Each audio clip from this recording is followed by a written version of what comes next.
Anyone second? All in favor? Yes. Okay, first activity, and I don't see a flag, but I think last time, Stephen, we did the Pledge of Allegiance. Yes, we did. So let's go ahead and do the Pledge of Allegiance. So, let's face Up front. that way?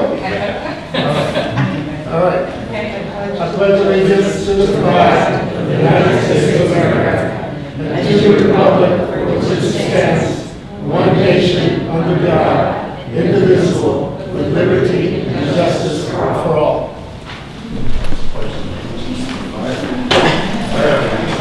Take a roll call for the minute. Yes, Mr. Saudi, Mr. Kulik, Mr. Casanova, Mr. Farrar, Here. Mr. Matu, Here. Mr. Medina, here. and Vice Chair Trucco. Here. All right, we have a quorum. A motion to approve the minutes from the last meeting, Second. June 9th. All in favor? Yes. Aye. The next important piece of business is, I believe, your presentation, but before that, Stephen has some announcements and some information that he's going to deliver. So thank you, and I apologize for the delay and the confusion this evening. We thought the meetings were going to be at Evelyn Greer Park, but we've been advised that because of heavy programming and camp activities that Evelyn Greer Park won't be available during the summer months, but this room will be available, so we will be meeting here in the future. Generally 5:30 I think works best for everybody. We haven't set the next meeting date yet. We'll do that before we adjourn. In your packets, you should all have been given a copy, a hard copy. You have an electronic copy, but also a hard copy of the Pinecrest Parkway Vision Plan that was approved in 2012 and adopted by the Village Council. You should also have a copy of the recent market assessment, market analysis report that was approved or presented to the Village Council in September of 2021. It was prepared by Business Flair, Kevin Crowder. You should each have a copy of that. There was discussion regarding the sunshine laws at the last meeting and questions, and I know the mayor had indicated that he was going to try to find out if there was a way where you could communicate, but we had not been advised by the village attorney that this is not subject to sunshine laws. So each of you have a copy of a report from the former Attorney General of Florida, Pam Bondi, that talks about the sunshine law, and there's a list of frequently asked questions. So essentially it says that this body appointed by the village council, until advised otherwise anyway, is subject to the sunshine law, and so any meeting of 2 or more people, members of this committee, constitutes a meeting. I mean, that's not to say that if you run into each other, you can't discuss other things, but you should not discuss committee business that's likely going to come before this committee. So, you know, there's a copy, read that. If you have questions, you can forward them to me, and we'll forward them to the village attorney for review and further comment. You also have in your packet a hard copy of the talking points for discussion the consultants are going to be presenting to you this evening, and a copy of a report and observations and comments that Chairman Medina had prepared. Each of you have a copy of that. He had mentioned it at the last meeting and wanted to include it for discussion. So with that, I know we went a little long at the last meeting, and we'd like to keep these meetings to, you know, an hour and a half, 2 hours if we can. And there are a number of meetings, so this isn't the last time we're going to be meeting, obviously. There's a lot of work ahead. So that's all I have. I think Hakey's are ready to present their presentation. Thank you. Just stand up and introduce yourself to people that might not have met us the last time. I'm Melissa Hagee. Matt Hagee. We were hired by the Village of Pinecrest to do the Pinecrest Parkway Vision Plan update. Our company is MACP CoLab. We were fortunate enough to have worked with actually two of the members of the audience about 12 years ago on the strategic plan, where this was one of the recommendations to look at creating, having a conversation about Pinecrest Parkway in US1. So we're just going to get right into it. So our first process tonight is very much the basis of the project itself. We all have to come together as a collective whole on the communication strategy that very much encompasses this vision plan for where it is today. And so that process very much creates a series of talking points that outline the history of the project, all the other facets of the project come together through that, and an understanding of what the purpose of the project is. We're going to take you through this exercise tonight because we need your input, and we need you to come into this process and put your input into it so that it can be finalized. We, the consultants, have worked on this process, the communication strategy, talking points together, and then we brought it to our client, the administration. And then we worked with the administration on getting this cohesive so that you now have two parts, 2 to 3, together on the communication strategy, how it represents the project. You're being the third part of that. So our goal tonight is to bring you to where we are, how we understand it collectively. So the consultants and the administration together have said, yes, this is it. This is how we want to define it, talk about it, communicate about it in public, to residents, Facebook, social media. This is it in a whole. And we need to make sure you understand what we see as part of this process. So we're going to start with that now. So Melissa's going to come up and talk about this a little bit. Everybody should have a copy of this. I'm sorry that the public doesn't have a copy of this, but we can make sure you have that. So we have a communication database, we have sign-in sheets. We will communicate this out to you. And Michelle also has copies of all this. And you can go directly through the village if you'd like, and she makes sure you get it as well. We do have some. But keep in mind, there's one angle to this tonight. This still needs to be finalized by our committee. So please understand that, and understand that they have an opportunity to chime in. We do not want to distribute this yet, because we want to make sure the comments are taken. If needed, changes are made between us three, before it goes to the public. Okay. So I don't know if you all have had a chance to, I'm going to sit, because that's so formal. If you all had a chance to look at this, but I'm going to read what it says, and then we can talk about each slide. So the first thing was to present an overview of the project and why we're doing this.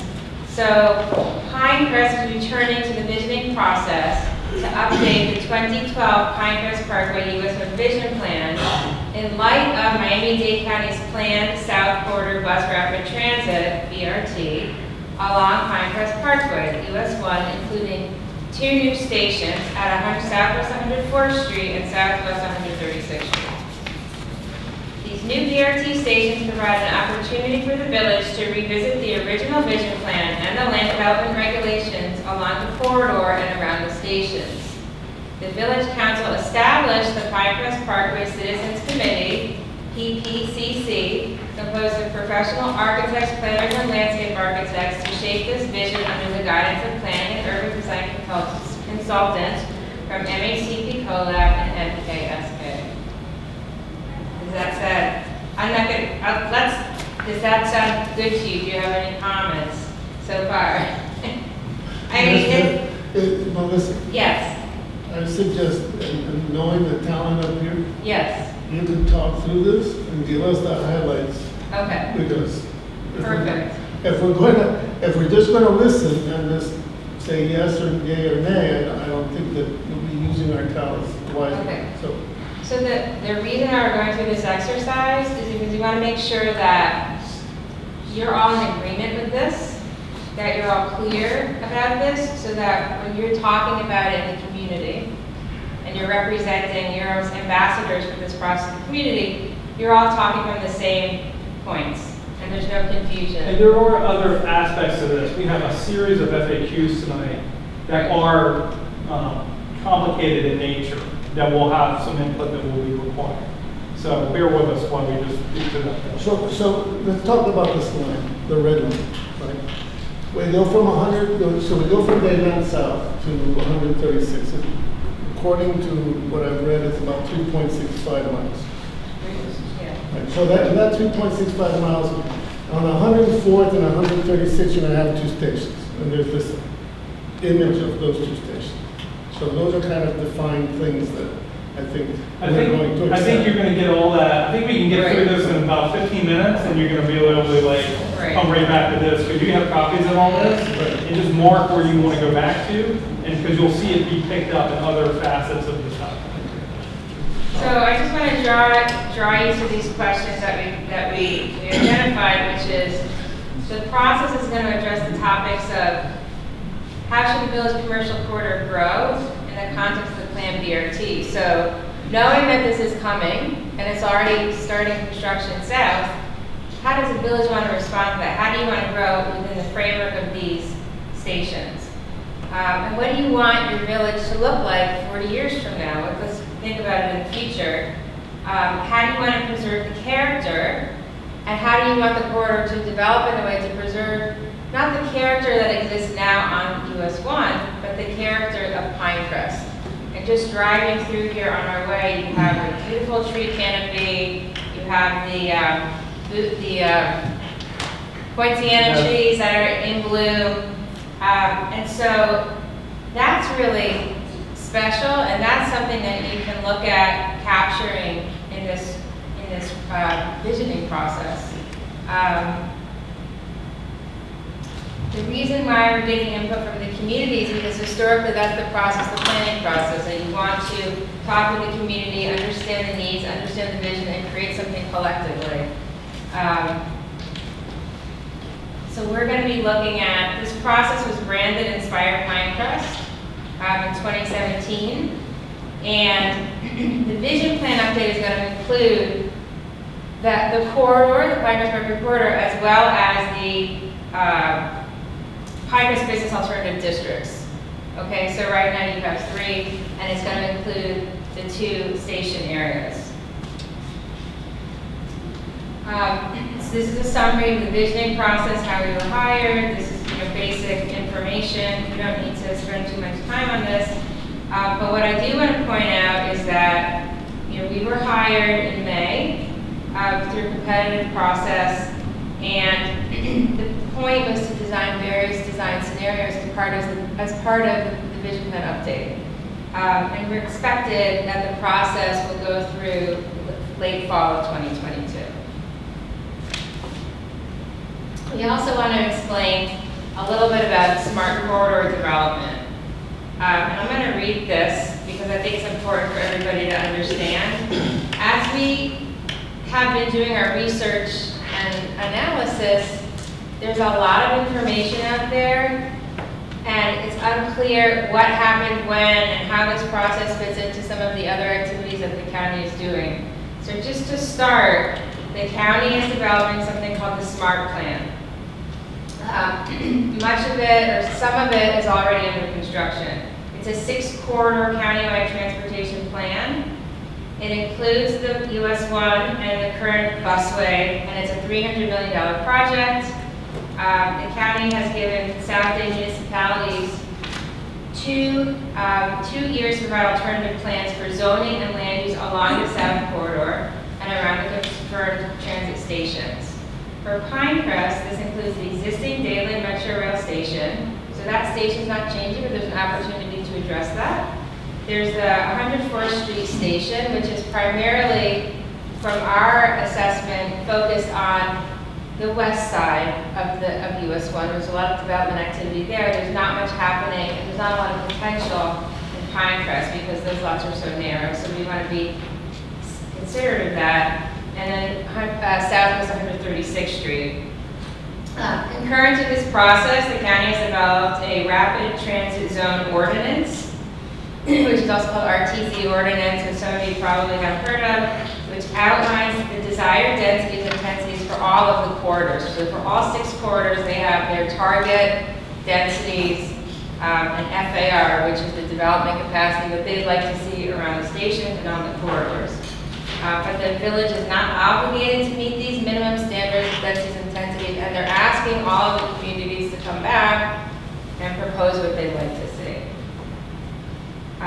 We encourage all residents to attend, so this is also going to be part of the information that's going to be out there, different ways of participating through this process. We're going to be doing a visioning session, that will be more of a workshop, and then we have the emails of the village council, the mayor, and the village manager.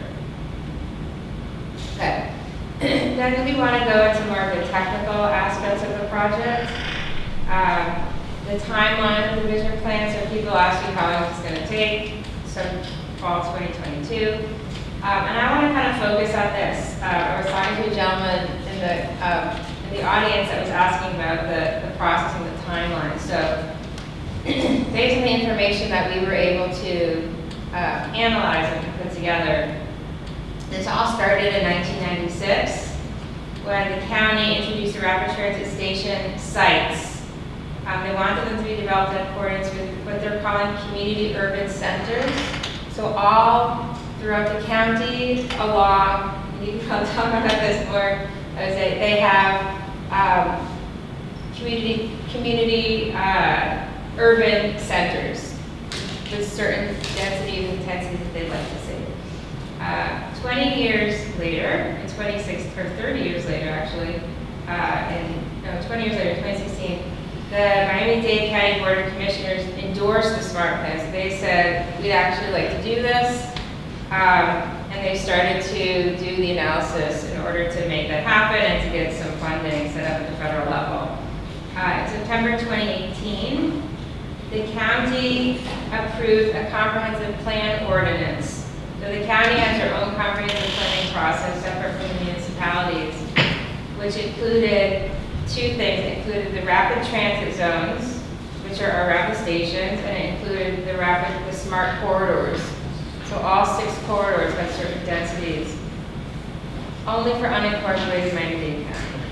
Then in 2021, they decided that they wanted all the incorporated municipalities to also adhere to the smart corridors and RTC.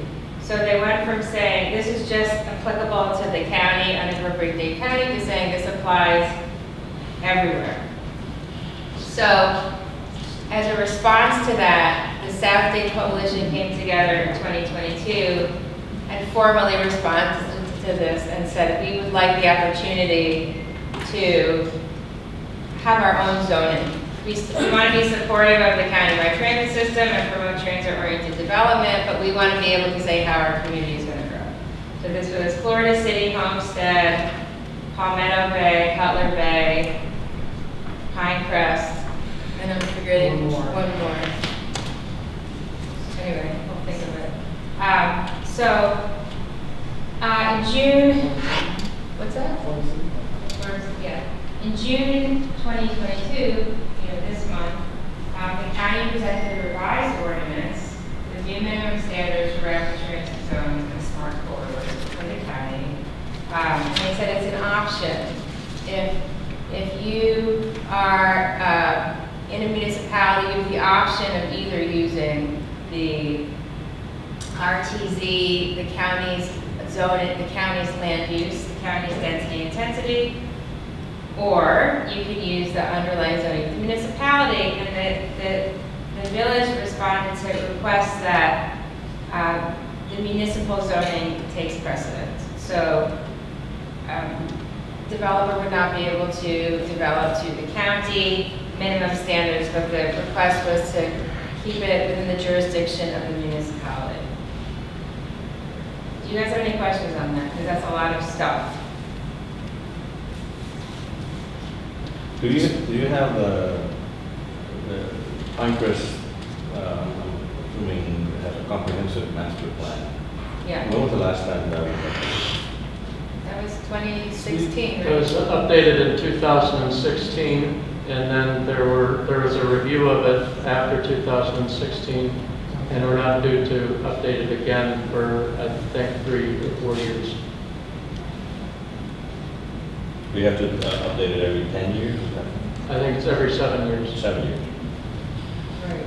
But there's a process now, instead of an evaluation and appraisal report that the state used to require, there's a less formal review. And so I don't have the exact date, I'll let you know in the next meeting, but I think it's not going to be until 2025, I believe, until we have to update it again. So the mayor was here at the last minute. He spoke about the number of units per acre, and having sort of read the ordinance, it seemed that the number could max out at like 125, but that the mayor had proposed 30. So, And so that's not the question. Oh, Part okay. of what I remember.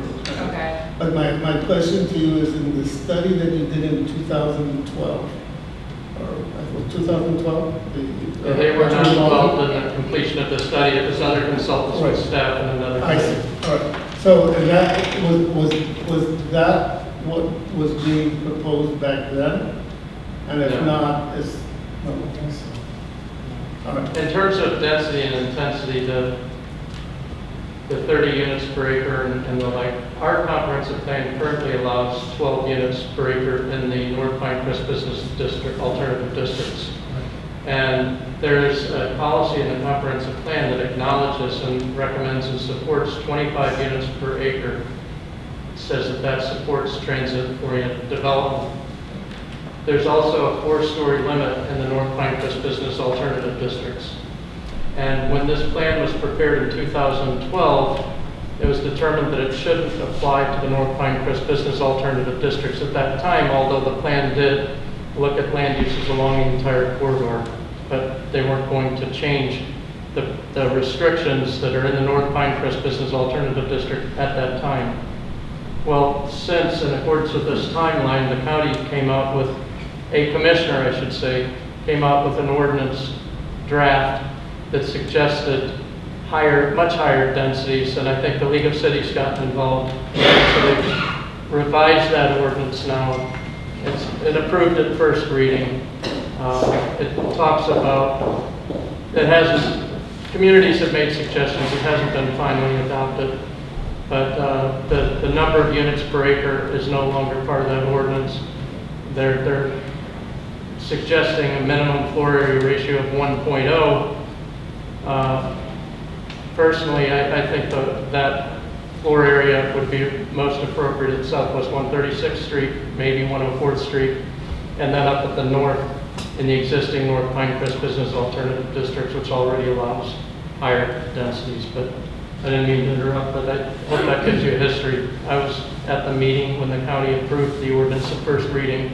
The village had some concerns and provided some comments, and I don't know exactly how that ordinance is going to evolve. Well, since you're aware of what was discussed, so the number 30 isn't locked in anywhere. That's a proposed number by Pinecrest. I think when we did the Inspire Pinecrest visioning sessions, we knew that the county was looking at significant densities, and looking, it was suggested that Right, so that we could allow up to 25 units per acre, as is supported and recommended in the comprehensive development master plan. So it's suggested, we know that there's a restriction of the 4 stories over there along the north, no? And when I read the ordinance, it basically establishes a maximum allowed height of 15 stories. but we're not, that's not, No, that doesn't currently, apply to us at all. no, correct? currently the maximum height permitted in those districts is 4 stories. All right, And but that's not part of it. And I don't think we're going to focus on heights necessarily. They're focusing, the county's focusing on floor area ratio. And it might be appropriate for this committee to make recommendations with regard to building heights as you get involved as architects and designers, what can be reasonably accomplished in the right locations. As force, could you have a much more attractive 6-story building, for example, with more landscaping, et cetera? That's too much information. Yeah. Right now, all I want to do is sort of reconcile something that happened a very, very long time ago, a law or an ordinance that has come into play that was voted on just recently, and where we are now. Correct. So this is great, but when I'm looking at diagrams in here, no, these then really don't necessarily apply as geometry studies and setbacks and so forth. So I'm just trying to just reconcile. That's correct, and that document was prepared. It wasn't done with any of this knowledge that we have now, the RTC ordinance and bus rapid transit, that all came into play after that was adopted. And so that we all understand that there may be corrections and revisions to things that we might propose Yes. about where the front setback might be or not be or so forth. Right? Just for my clarity, the 4-story limit is only on the north end of Pinecrest, or is it? No, there's a 4-story limit in most all of the commercial zoning districts. All the way down to 136? Correct. And I know I've interrupted you, and I don't want you to lose your train of thought. So there's a above ground height and a below ground. Is No, there I don't any think kind of there's- restriction that speaks to below ground? No, I don't think there are any restrictions to speak to below ground as long as you're in compliance with environmental and flooding, and it can be done from an engineering standpoint. You're managing the stormwater and the groundwater. I don't think there's anything that would prevent a person from building underground. Does anybody have any other questions? Did I get it all right, Jose? Did I miss anything? You're the expert on all of this. We're lucky to have someone like this on your committee. I mean, all of you, but he has institutional knowledge of the transportation planning process. Okay, so the original vision plan. So this kind of gets back to what we were just talking about. So what was in the 2012 plan? So I have 2 slides on this. One is it was a process to create a vision and to build consensus. It came from the 5-year strategic plan in 2010, which was updated in March 2012. And there was the recommendation, one of the recommendations that came out of that plan was to develop a vision plan for Pinecrest Parkway. And so these are the 4 goals that the plan articulated. One was to create a brand, a distinct brand for Pinecrest. So that kind of talks about your character, how you want to portray yourself to the community. It should look different when you enter Pinecrest from the rest of US1. It was also to encourage environmentally efficient redevelopment of neighborhood-focused retail. So how do you redevelop the retail? That's more neighborhood-focused, that's more neighborhood-friendly, that's going to be servicing the community. Protecting neighborhoods and providing transitions between residential and commercial. And then having cross-connectivity in all of the different parcels so that you could walk or drive between parcels. And so this is the graphic that came out of it. So the idea was that there would be a Pinecrest Parkway area, which is shown in the red, and a village area, which is shown in the yellow or orange. And Steve might be able to better explain this, but the idea was that 40% of the frontage would be, that's fronting, the parkway would be the Pinecrest Parkway area, and this is what the language is. Continued access characterized by a series of iconic buildings or features set in a naturalistic landscape consistent consisting mostly of standalone retail and office development. So to me, what's interesting about that is this idea of iconic buildings, natural landscape. We're starting to do an analysis to look at some of the things that have happened since this plan was developed so that we can see what kinds of improvements were made and built to this plan on a map. And the village area is the rest of the property that lies east beyond the 40% mark, and this was the areas for local residents, right? So the idea was to have an interior road to allow access from residential neighborhoods, and to have a continuous series of village walks. So I don't know if there are any examples of this. So properties could be accessed on foot or by bike, with cross-access agreements. There is also this idea of having cohesive material and color palettes, or different things that start in terms of the landscape and the building material and the signage, green walls on the backs of buildings, trellis systems, and key moments to mark in connection to a nearby village park. So I know some of this stuff was done. This was 2012, but this was the vision 10 years ago of where the village was headed. Why do we want to update the vision plan? I mean, it's been 10 years, and as we said, it's a response to the county's vision for the SMART plan and the 2 stations that will be in Pinecrest on 104th and 136. So the Pinecrest Parkway Citizens Committee is going to help frame this discussion with a focus on landscaping, signage, interconnectivity, open space, and building envelope. Yes. Well, my comment is that before we go into this design aspect, we need to talk more about the existing conditions. Correct. Because one of the things that I noticed in this plan is that there is a lack of information, necessary information for the decision maker to make decisions. I think that we need a lot of more statistical information, including population, land use information, breakdown of land use. I suggested to divide the parkway, the area between 104 and 136 in 3 different segments. One is between 104 and 112, between 112 and 128, between 128 and 136, and analyze this in more detail. Because there is a lot of differences. We have those areas that we need to evaluate and see the potential for the area. I think that we need more statistical information about population. What is the city going to look like population-wise in the next 10 or 15 years? Again, land uses, what is happening in the vicinity? What happened in the vicinity to 104 and 136, south of 136.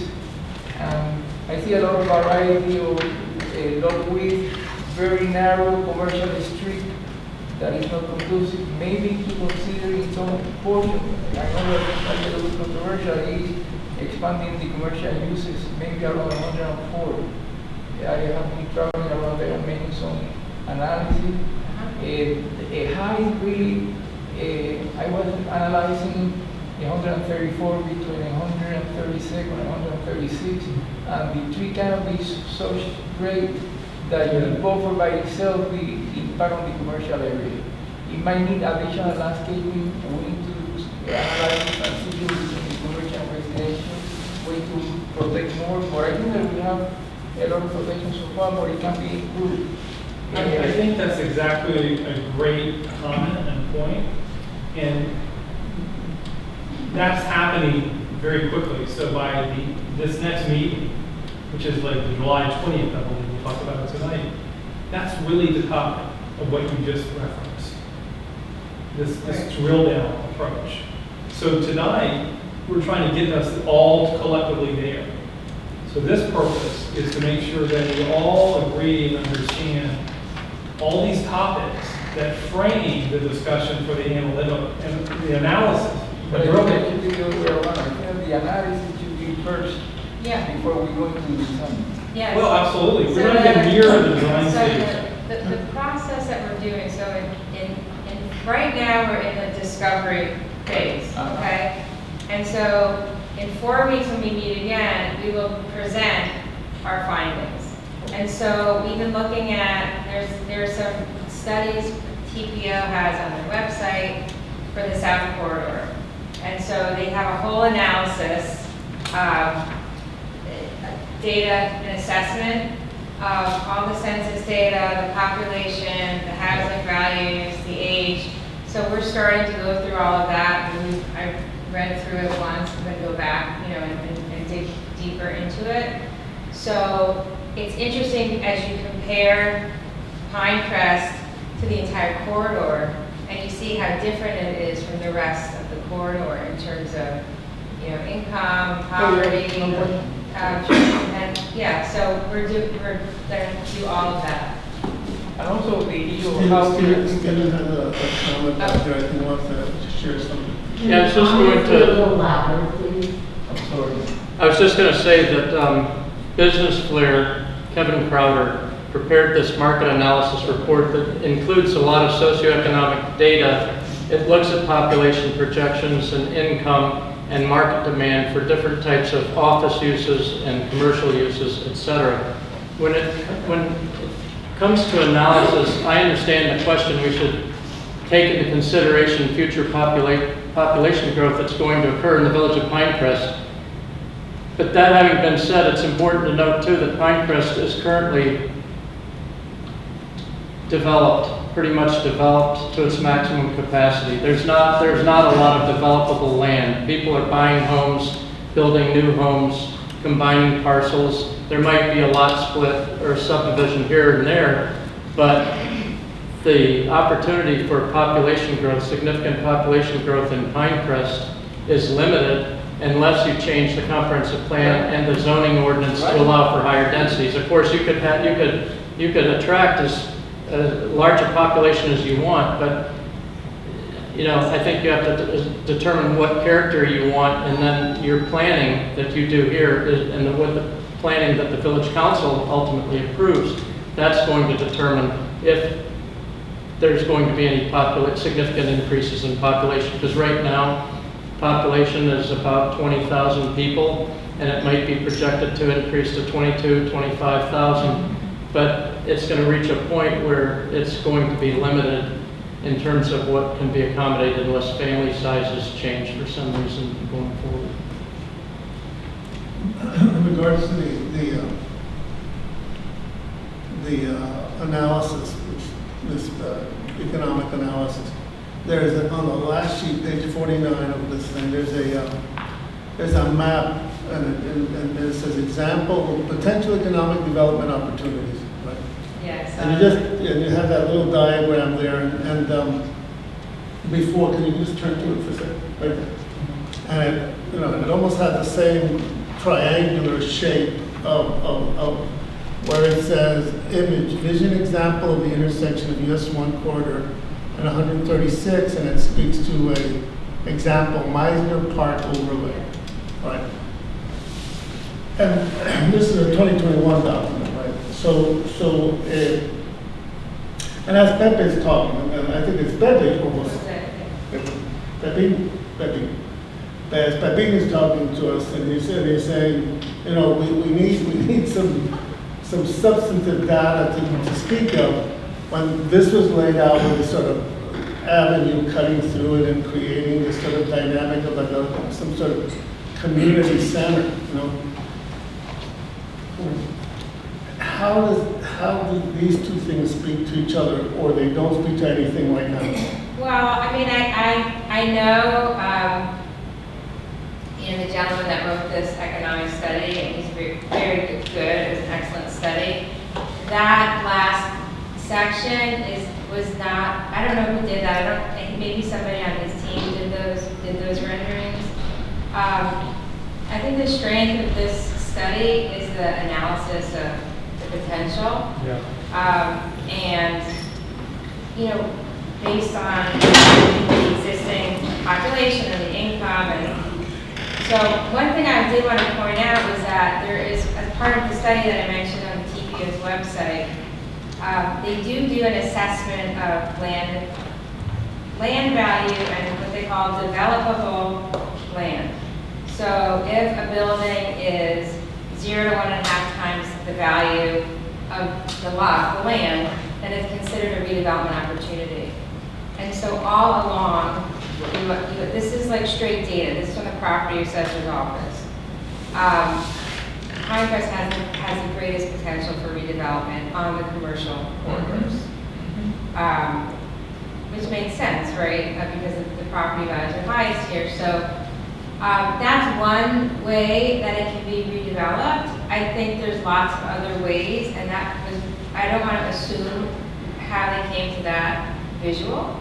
But I see that 136th Street and that all those parcels have the most redevelopment potential because of the depth. And of course, we have to talk with the property owners to understand if there's an interest and plan accordingly. But I think that has the most potential. And so when we start to do the renderings and we'll present them in different stages, we'll probably focus on that parcel and on the Dayland area parcel, because those have the most room for growth, and they already have the densities, and those are where the stations are.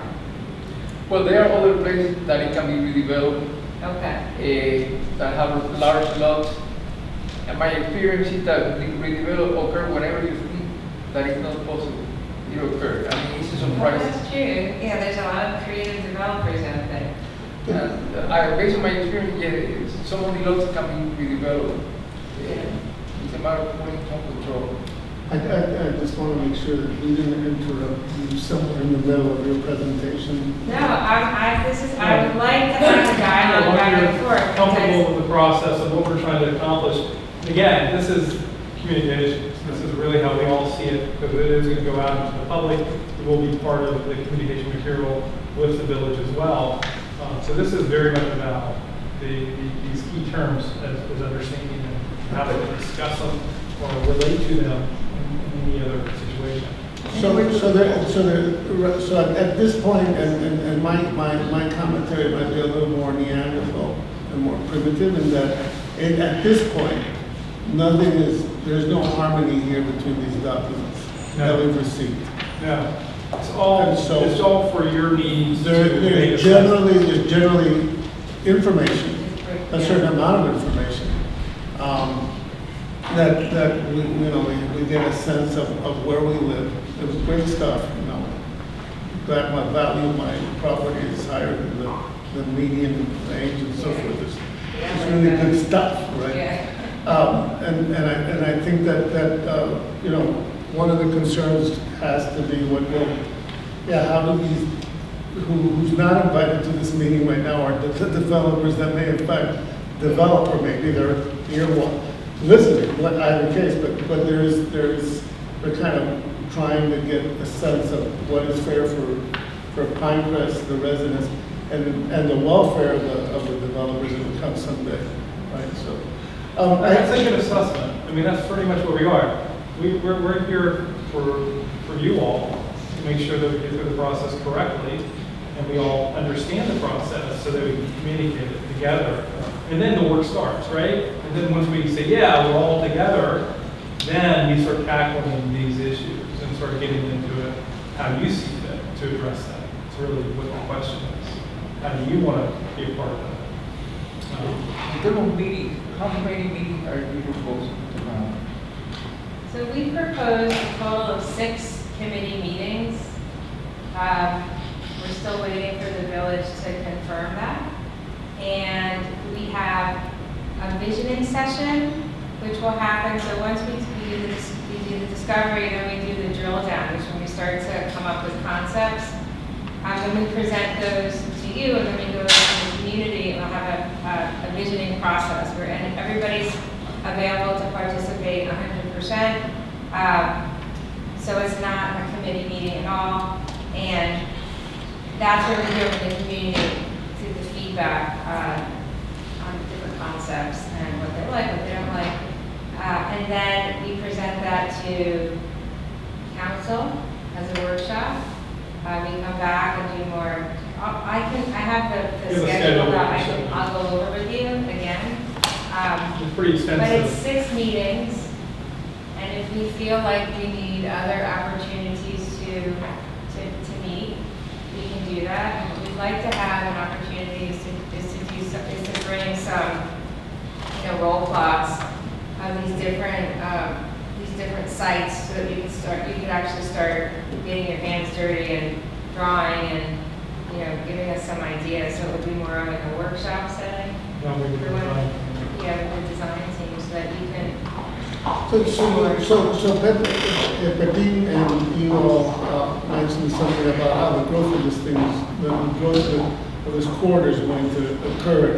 And we can kind of target these hotspots that we know of already, because everybody focuses on where the stations are going to be, Stations, right. and where these things are, and the concerns to the neighbors and so forth. The staging of this evolution that will happen and eventually will lead us to a final product 100 years from now, perhaps, or 50 years from now, whatever. When we've used up that maximum, that what's left of the land here is high value stuff. The phasing of this between these sort of hot spots and how these other properties fit into that is something you're going to take into account. yeah, exactly. I think that we need to look at the corridor as a whole, and, what you want to see when you drive down the corridor in terms of landscape, like the building, parking, the signage, what do you want to see?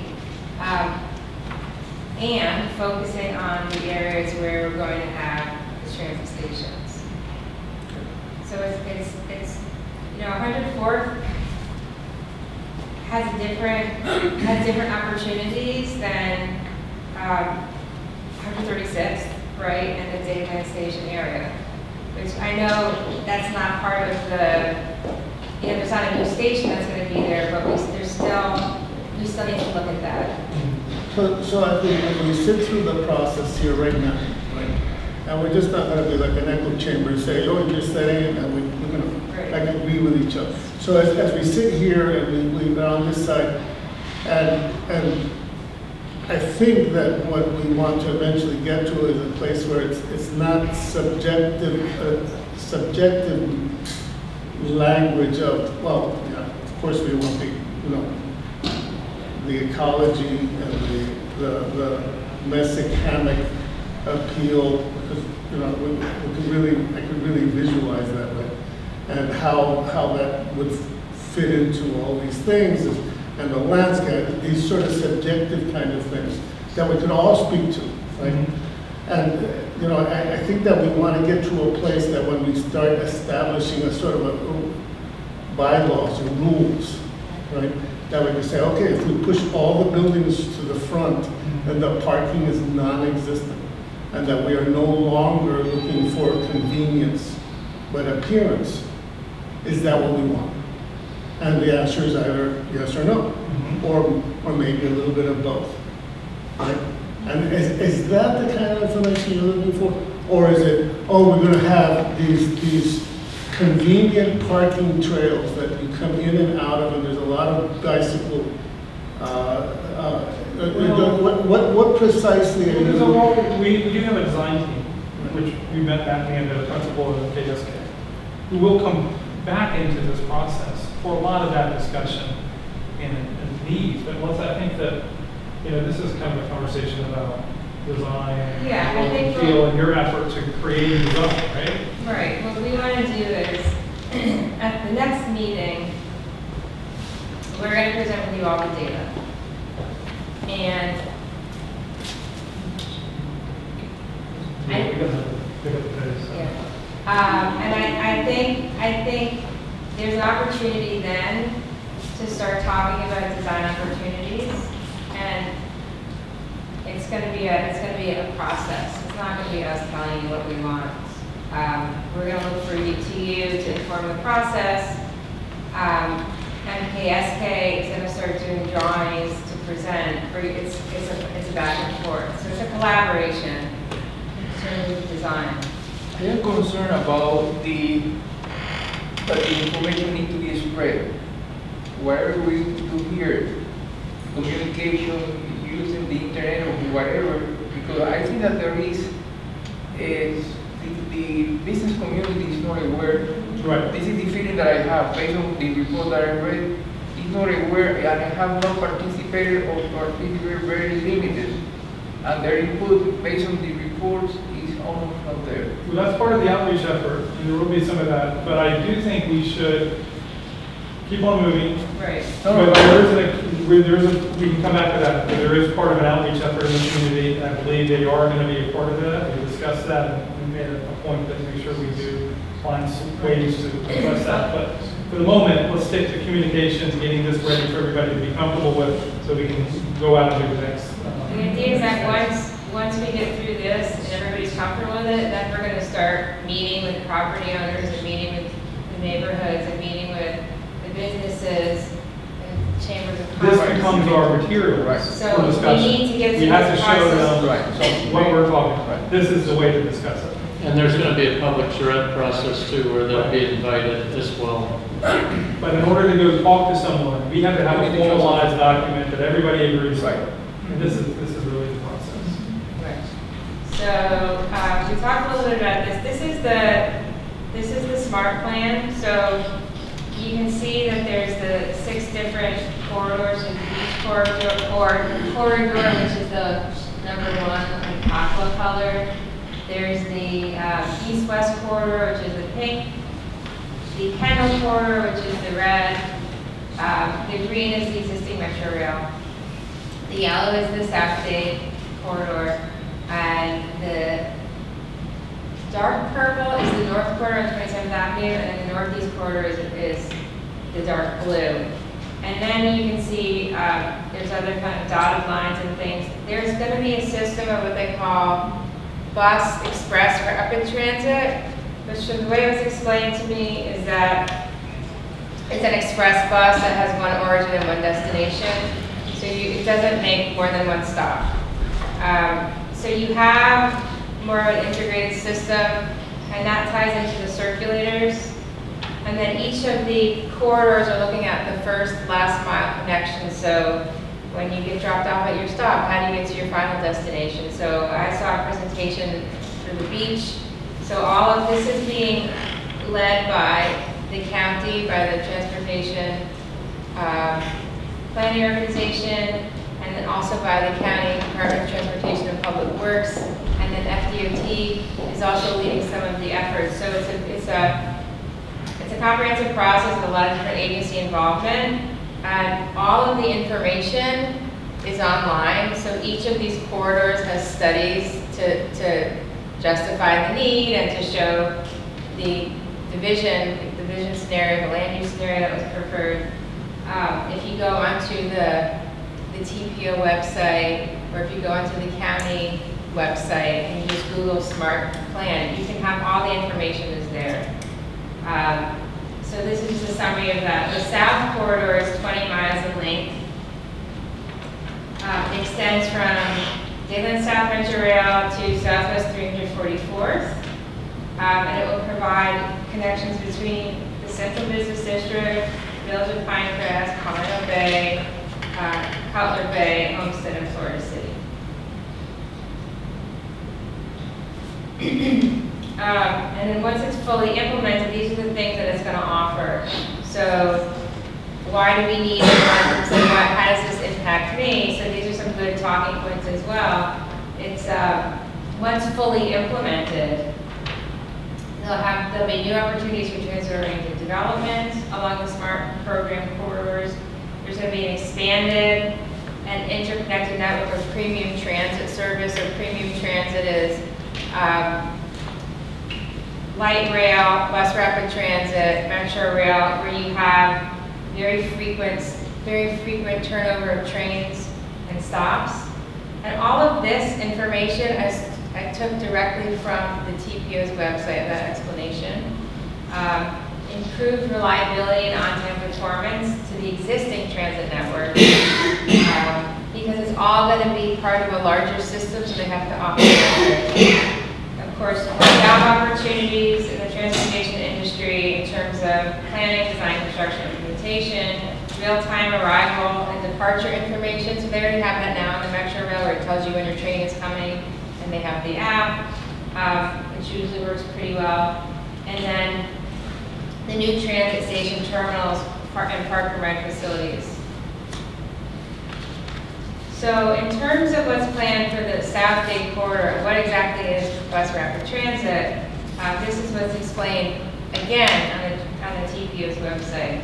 So the South Dade bus rapid transit project is being designed by OHL, which is a Spanish firm. So the BRT, once completed, will provide rail-like travel time. So the idea is that it's as good as rail, but the price is significantly less.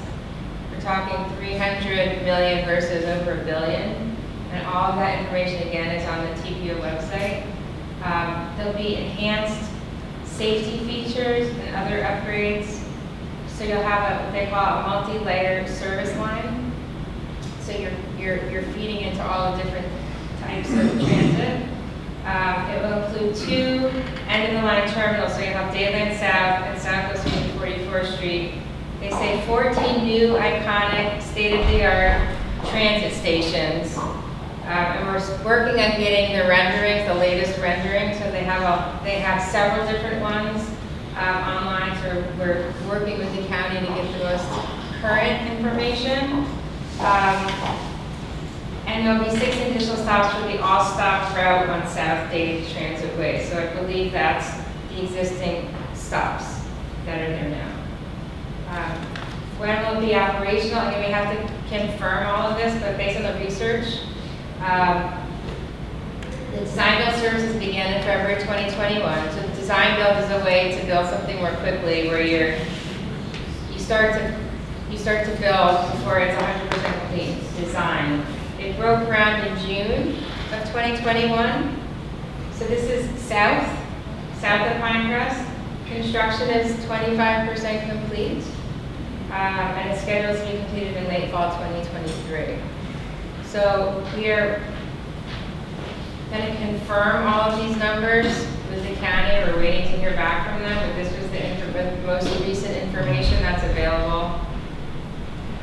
And then in terms of how it's going to impact your commute, is we understand that most of the project will be staged along the busway, so there's not going to be impact to you all in terms of your commute and traffic, in terms of the construction of the actual facility.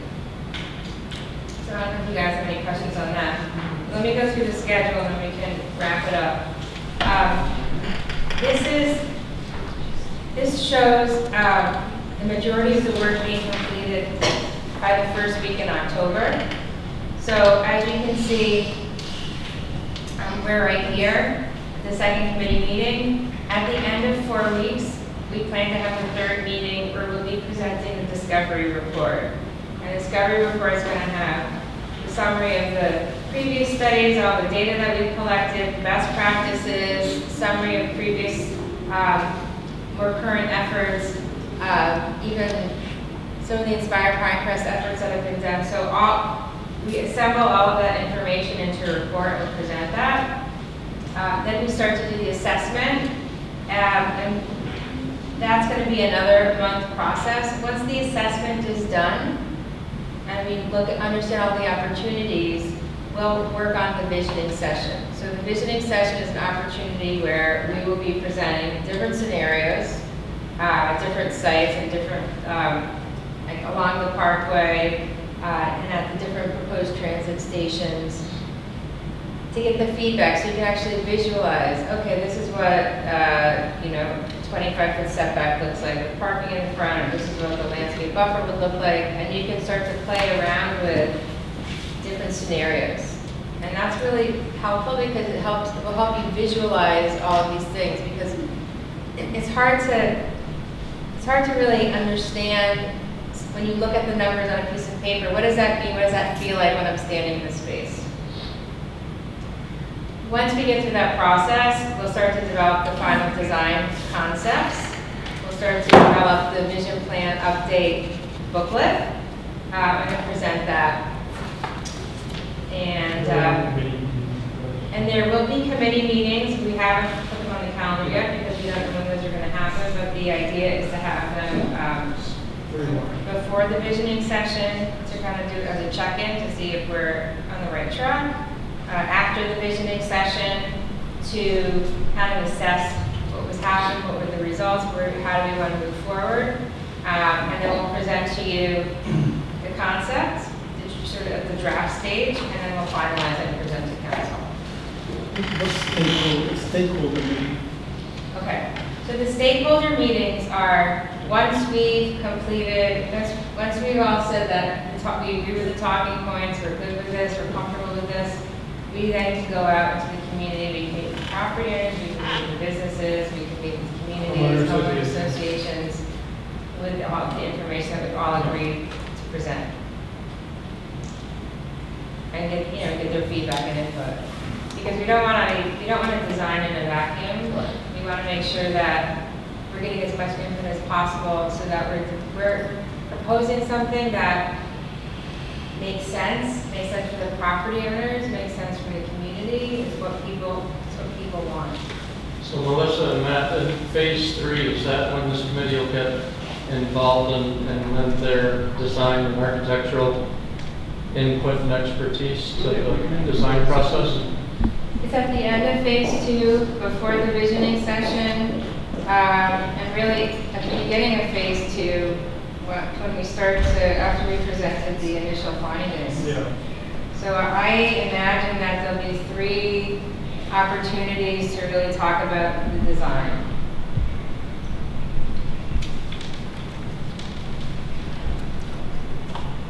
Comments?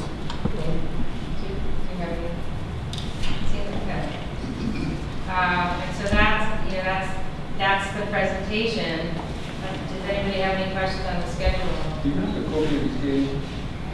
Do we have the copy of the schedule? The schedule? Right. The presentation, I think is going to be provided to you.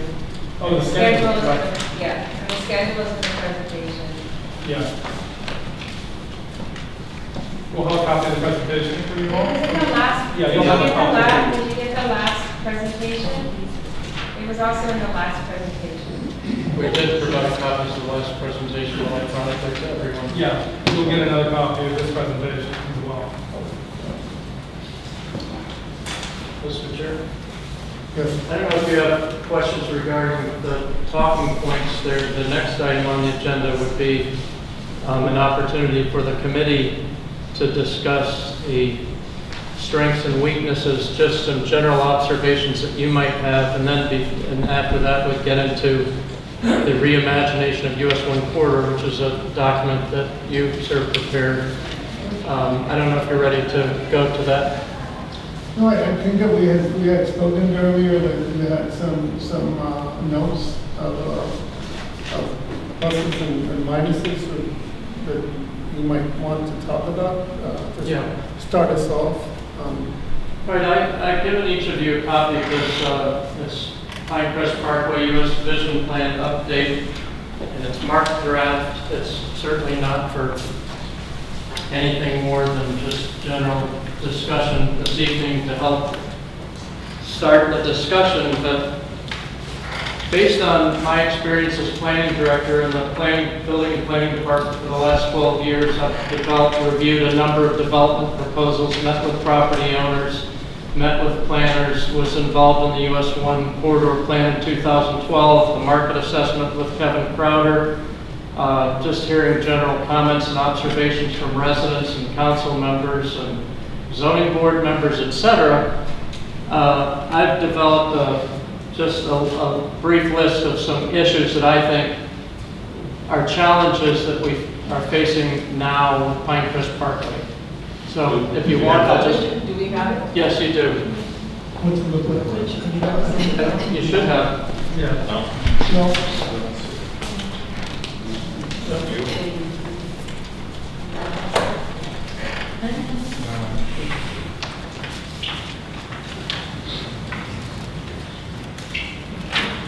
I'm sorry.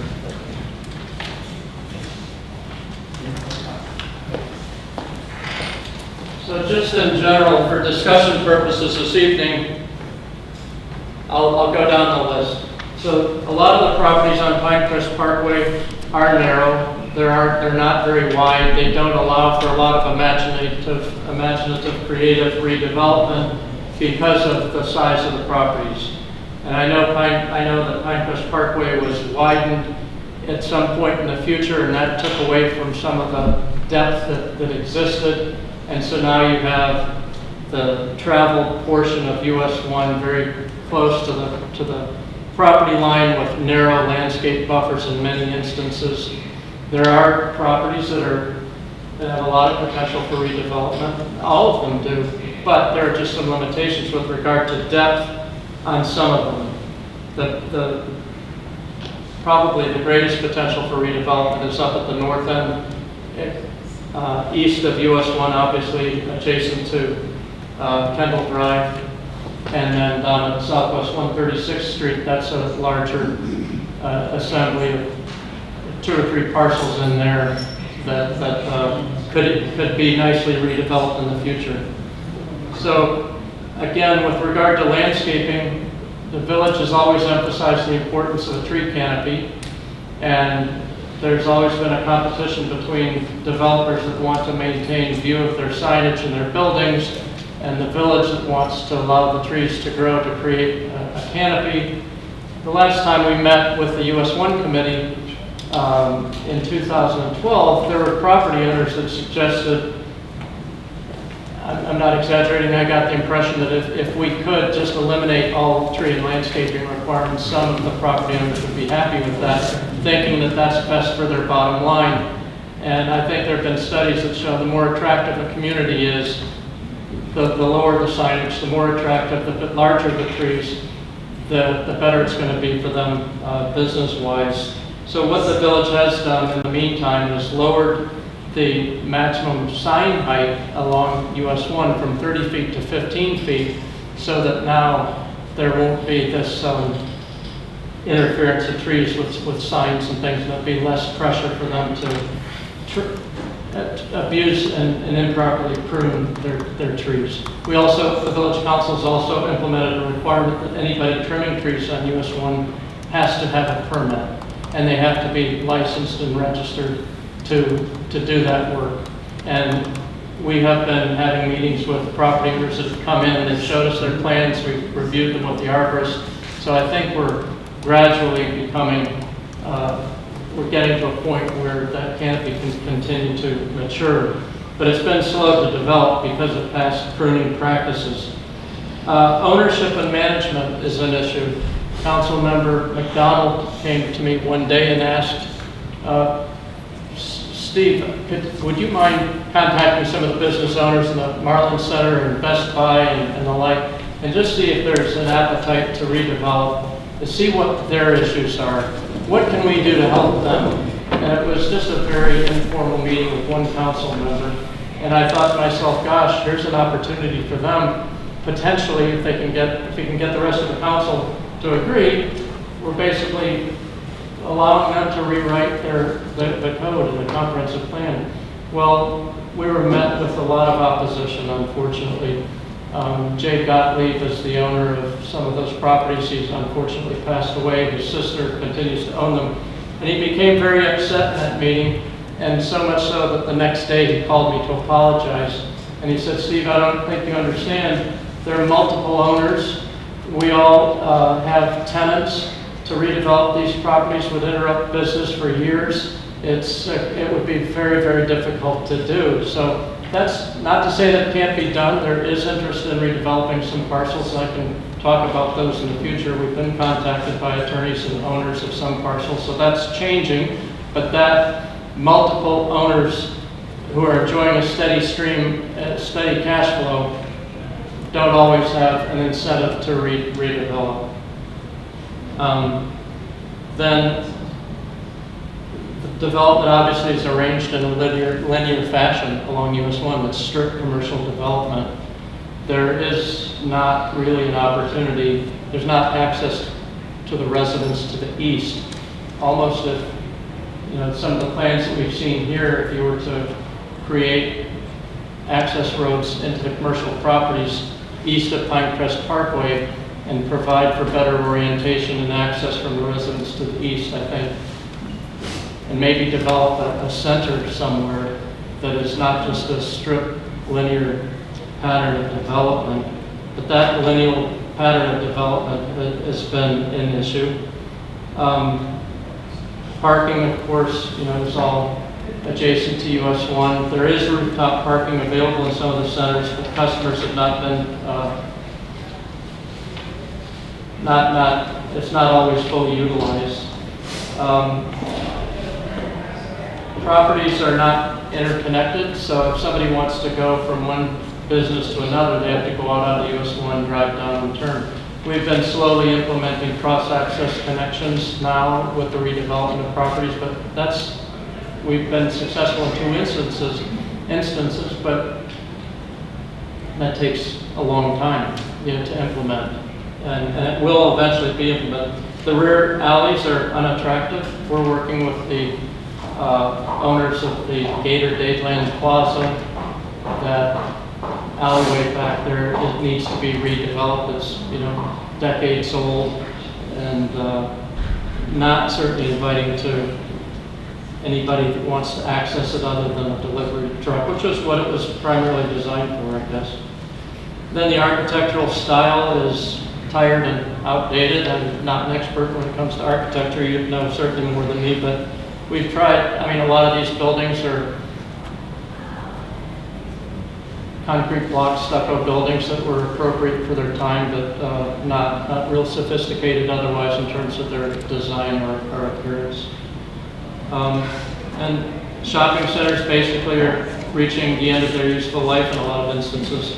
The owner of Dixie Bell Shops and John Adams had come to us with a plan to redevelop Dixie Bell Shops. And it's my understanding that the owners are very conservative and they just wanted to paint and fix some things up. And John Adams, the consultant that they had hired, said to them, that's, in all due respect, that's kind of short-sighted. What you really need to do is some major redevelopment. They tore down some of the buildings, they reoriented them, they built new, quite a redevelopment project. And it was much more expensive than the painting and patching that the owners had originally envisioned. But as a result, they were able to successfully attract national tenants and greatly enhance their bottom line. There is a perceived lack of quality restaurants in Pinecrest. Signage is outdated and not attractive. Street furniture needs to be improved. Lighting, there are issues with lighting along Pinecrest Parkway. We're working on that through code enforcement, and we're working with other property owners to address some of the lighting that just causes a lot of glare. It's not attractive at all. And then concerns with regard to the RTZ ordinance, obviously, in the past, and that's evolving. And then some strengths. One thing I hear time and time again is how strong the Pinecrest market is. And the businesses are doing very well on Pinecrest Parkway. There are not a lot of vacancies. The rents are high, the values are high, and there's demand for good quality commercial development. There's demand for what's there now, and I think there's even much more demand for quality redevelopment going forward. So that's just a smart draft. I just didn't know if that would help stimulate discussion. Steve, at the last meeting I had put together notes from the last meeting. Melissa, were you able to take a look at it? Yes, I did. I read it. And I don't want to talk about it today. I want to leave it there as it's kind of like new business. Right. But I did want to sort of discuss a few thoughts. Okay. That as much as I want to talk about the aesthetic appearance and the sort of more almost creative sort of ways of what this place will be in time. I thought of what would be a process that we could incorporate and the things that you may be doing over the course of the up through what is it, fall of 2022. I think your contract would be, what you have in your schedule. And so, and obviously it's the consensus building, right? That you're going to get everybody to agree. But one of the things that I had that I like to do as a point of departure is an analysis of cities that we can sort of compare and contrast. And you've already done some research in regards to these other routes. One of them, for example, going down Biscayne Boulevard, the other one going down to Miami Beach.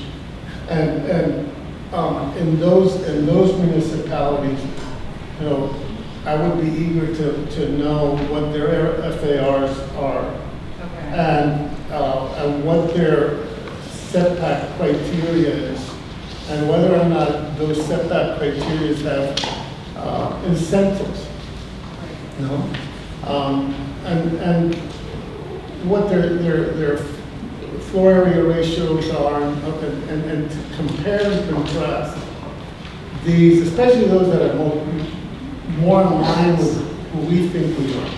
Now, there's also other communities. So, for example, Miami Beach, West Palm Beach, those communities that are probably struggling with the same growth issues that we are, and that we can set them aside or side by side to see where we sort of fall into. And that way the community will know that we're looking at what everybody else is doing. You know, what are the Joneses doing, right? So I think the notion of sight lines and wedding cake angles and all that kind of stuff, we can sketch and we can draw that up in our visualization sessions and so forth.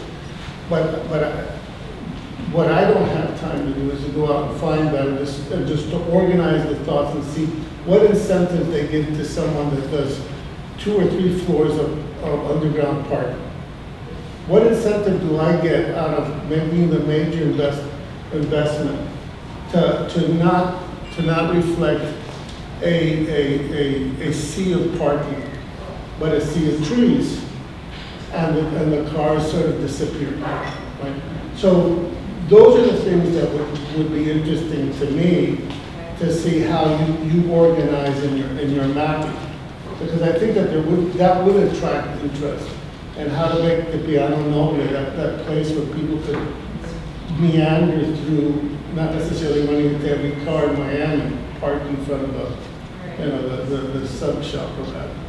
So I think the other communities on the corridor of the SMART plan are different. And I think it's valuable to compare and contrast, but I don't think Miami Beach is a fair comparison because it's a completely different community with different densities and a different population, but there are other examples nationally. And I'm not telling you not to. In fact, in what I had handed out, I had mentioned West End, West Pine, Coral Gables, those as well. Right. And we can learn from them as well because of what's happened in the development of these monster buildings along the corridor that are offensive to me. And now when I look, I avoid looking towards Coral Gables. Yeah. All right, when I pass, right, you know that section that. Yes, I know you're talking about. Right? So the Coral Gables obviously made some mistakes in letting that somewhat happen. And so how do we prevent that from happening here? That's why I think when Pat Beatty said, listen, I need some facts. I need some facts because I think everybody on this board has the ability to visualize what those numbers mean and sort of understand what that massing might start to look like, and we can help them. But I think that those are some of the things that I would like you to to analyze.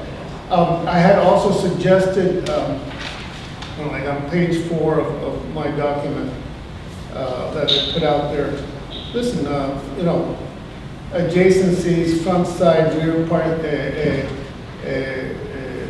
restrictions and setbacks. All right, what happens towards the rear of the properties along US1, and how do we provide incentives for a kind of wedding cake design versus a building that's just straight up and down, no? And what are those sight lines like, and what is the angle that we're trying to achieve if we are in fact trying to create that visual corridor on the backside, which is, I think, everybody's biggest concern, or at least a great deal of the residents, the 19,000 of us. What are we going to be seeing as we're looking from our homes to those buildings? And so if you look at the breakdown and how I've laid it out, I've said, listen, I want some of the facts so that we can share amongst yourselves and say, okay, you know, that kind of makes sense or it doesn't. I had suggested, this is kind of like a mission statement that I put together. But one of the things that I suggested is, once you have a plan, not only sharing it with the community to sort of draw it up and look at it, but universities like FIU and University of Miami, and have the students sort of look at it. We have some time where there's certain studios that you could probably approach and have them look at these models. We could get a lot of people looking at these restrictions that we're looking. Either they're going to be considered restrictions or design opportunities, right? There's going to be regulations, restrictions, or design opportunities. So we would like this, you know, not that there's not everybody has a dog in this fight necessarily, but that there are other people looking at it that can look at this design that you're going to go out and share, and we make sure that we've covered, you know, the meat and potatoes part of it. What I have done in the past with the zoning ordinance, I put certain criteria in the zoning ordinance to affect the design of the building. I'm also using urban design guidelines and standard. You can get a lot of things. Of course. We create an architectural review board in order to review And the we could do the architectural review board if the commission allows. But right now, I think that what you're saying right now, I agree. We can control the designs based on the standards that we established. But I would like to start from somewhere where I can tell the residents, when I go out to talk about it, I'm going to say, you know what, I compared these 6 cities. Not necessarily El Paso or, you know, some midtown, but places that I can see us maybe wanting to be like or closer to, or people that have gone through a process. Right. You know, when I go to Weston, for example, the scale is sort of lower, but there's this enormous canopy, it's a fairly new city, and they avoided a lot of mistakes that the rest of us, we live in every day driving, correct? So if we could see those things, and we can compare one to another, I think it would help us a great deal. I'm not telling you to do more than you probably already have these facts. This is, yeah, so part of the discovery phase is going to be case studies. And what we want to do is look at communities that are similar in scale and size and kind of build out to Pinecrest, and not try to recreate that here, but exactly what you're saying is learn. So learn from all these examples of what mistakes were made, what can we do better. So that's a big part of what we're going to do for this project. I'm sorry. But we so you use Unicode and you can, as a group of advisory board, I would like to see those examples that are written here analyzed. I would like any resident can come and ask me, did you look at that? I mean, I don't have the time, I'm not a planner, but if you could, apart from those, it's only 5 he's asking. That would be very helpful. So we're gonna work with MKSK to identify the best case studies nationally, not just locally. So we'll do some local and we'll do some national. They're national firms, so they have expertise in how they do work in the Midwest and in South Carolina. So Atlanta. So we're gonna come up with case studies that are more representative, and that's kind of our job is to find the best case studies and then to present them. And yes, we use Muni Code to understand the zoning. So we will do all of that. That is a part of our scope. But could we, as a board, Uh-huh. say, please also check these 3 that you're saying, and kindly request, we wanna, because these communities that John is referring to have the same demographic people, 60% Hispanic, whatever, that are gonna be similar, and our residents in Pinecrest drive and notice them. So people are scared of Coral Gables. So we want to know, okay, Coral Gables, what is happening, that building on US1 enormous. I want to know it happened because they allowed this and this thing. Okay, so we are not going to be doing this and this.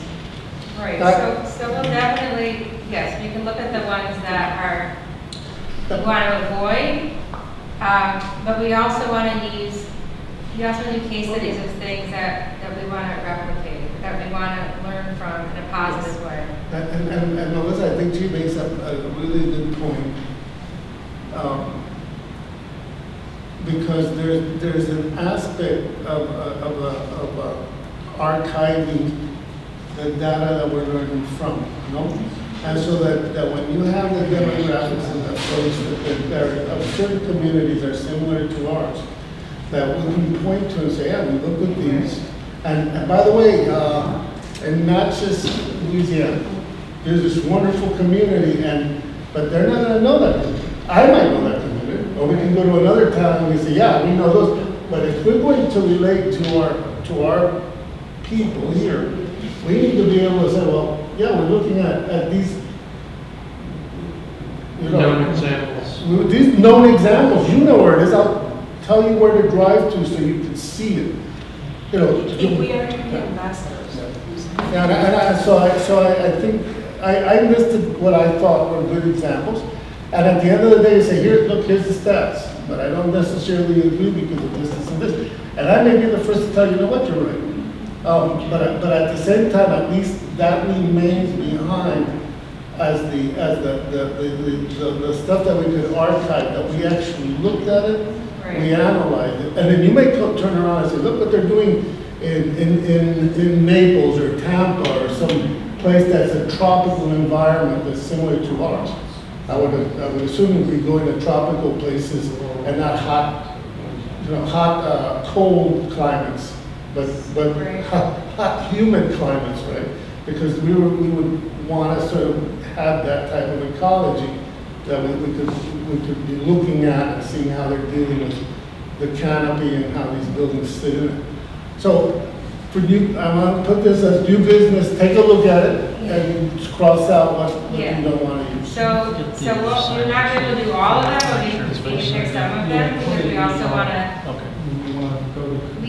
to look at other case studies that might not be on your list, so we kind of have to pick and choose the ones that make the most sense. But we also want to pick communities that have transit.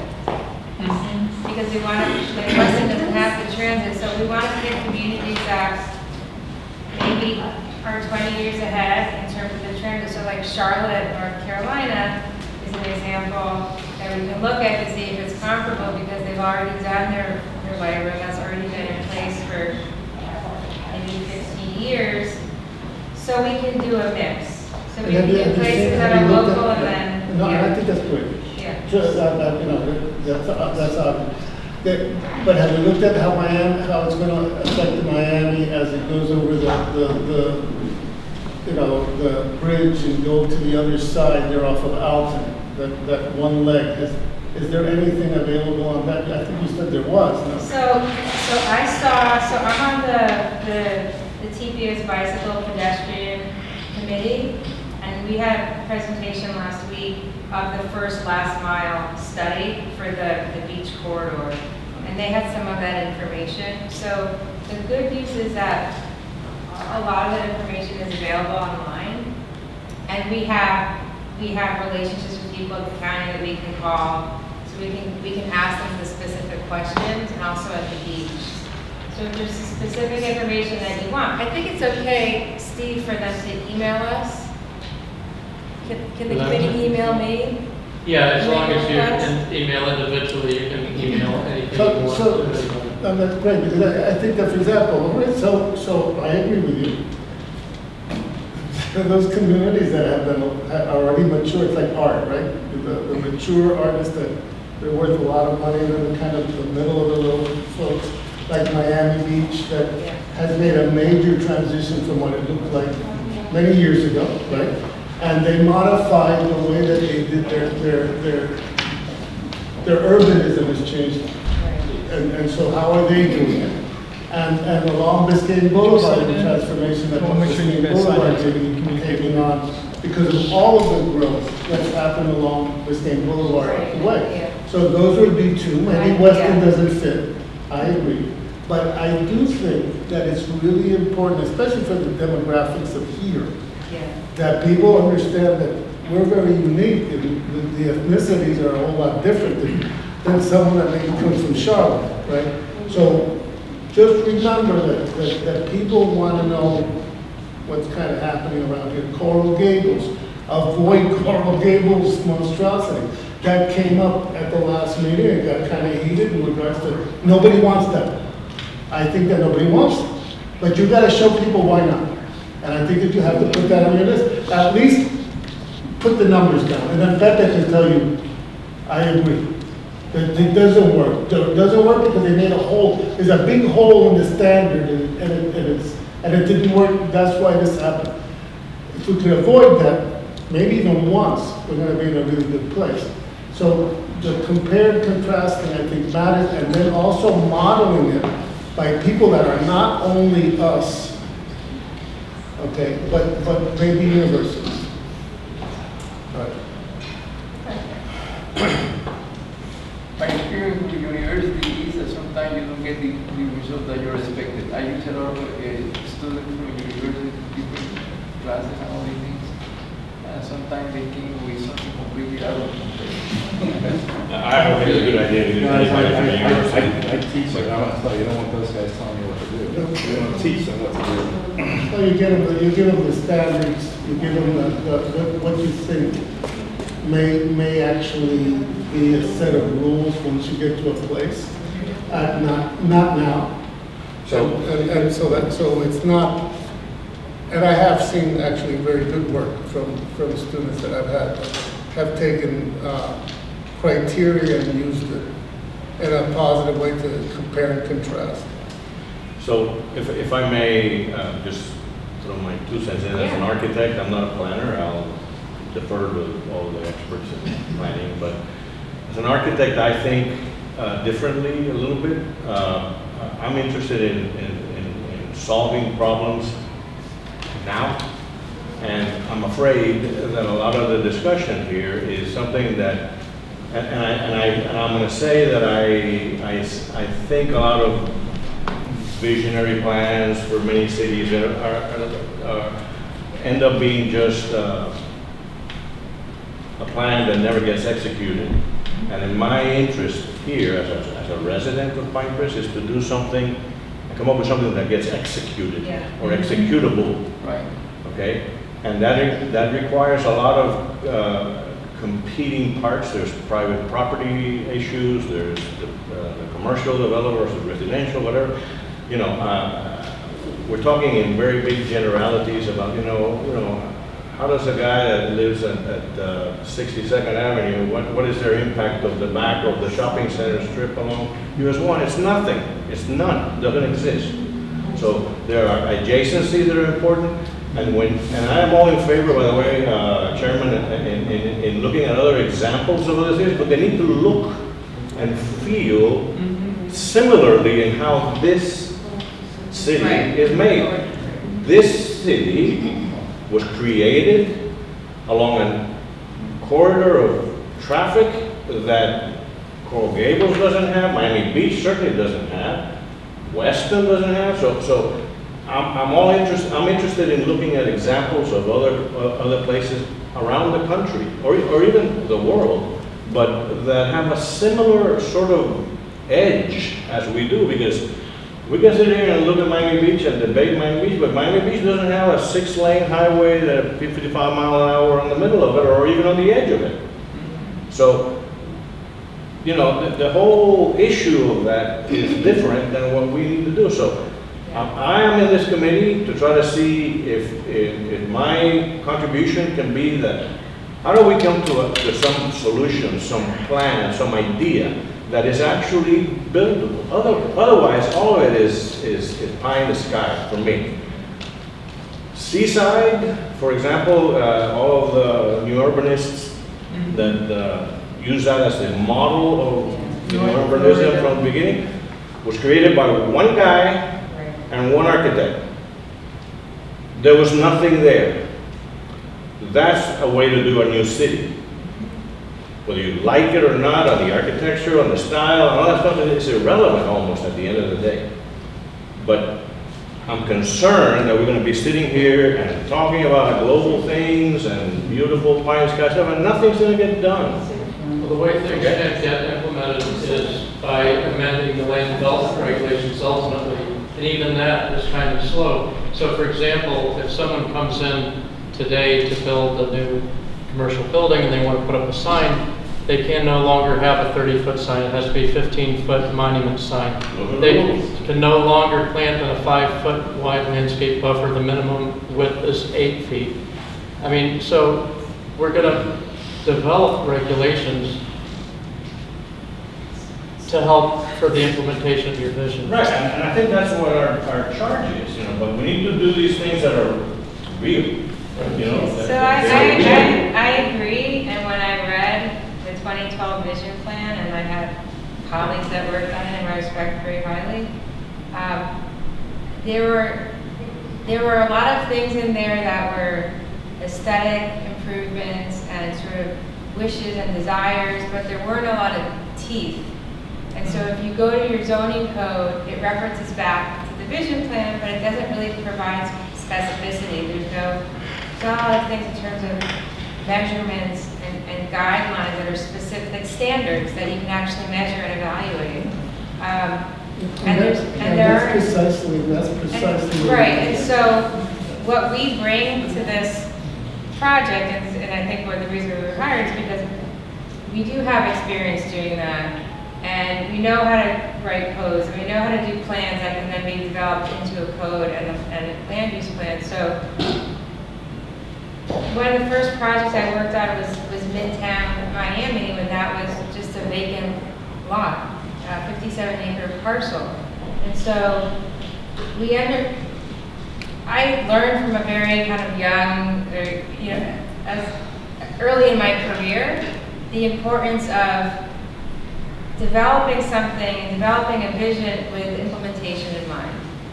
So you and I are kind of in the same place in terms. But even Wynwood, as much as it's in vogue now, it's not a city. It's a neighborhood, Right. and it's inside of a city, and it doesn't have the elements that we are confronting here. You know, if Pinecrest had Pinecrest on both sides of US1, that would be a completely different discussion than one that is only on one side. Because at the end of the day, we can talk and scream and tell the county whatever Right. we have nothing to say from the center line of Dixie Highway over to the west side. That's right, but you can. So that's a very unique thing that we need to deal with here. And I am not at all against looking at examples of other places, but they need to have some of the major pieces that we have. Otherwise, it's just an analysis of, wow, what a wonderful, Miracle Mile is a wonderful strip down in the middle of O'Gillis. US1 is terrible now because they have these high rises, but Miracle Mile is wonderful. Well, we don't have a Miracle Mile.